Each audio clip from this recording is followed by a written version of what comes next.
Atheist, what are you gonna say when you stand in front of God? Why did you stay hidden?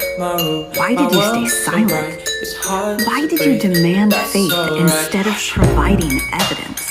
Why did you reveal yourself in a book full of historical inaccuracies and theological contradictions? If you knew that the vast majority of humans you created would end up in hell, why did you create them? Why did you create hell? How is infinite punishment justice for a finite crime? What is the point of torturing someone in hell if they can never get out of it and never learn? Why would you purposely tempt Adam and Eve? Did you want them to fail? I mean, when I had children, I baby-proofed my house. I didn't light a fire in the middle of the living room and tell them not to get close to it. Why didn't you condemn slavery?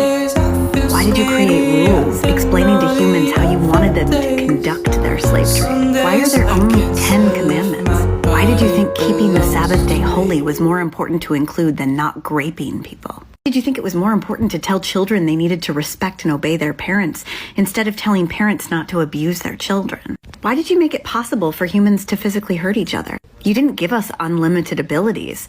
I can't just spread my wings and fly. You chose not to give us wings. Why choose to make it possible for priests to grape children?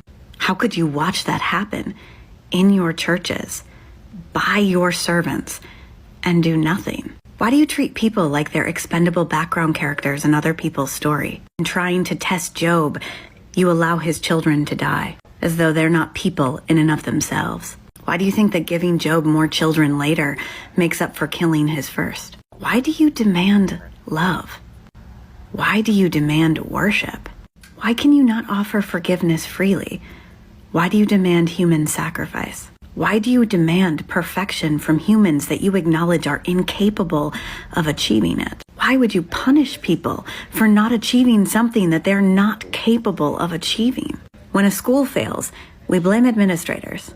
When a war fails, we blame generals.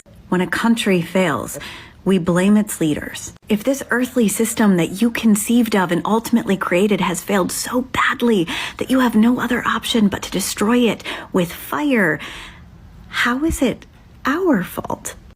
Why do you blame your failed creation? And if you really wanted me to believe that you exist, to trust that you are good, and to be inspired to follow you so that one day I can be the best, most loving version of myself, then why on earth would you send this follower of yours to my page to tell me that he is looking forward to the day I end up in hell? How on earth would that ever win me over?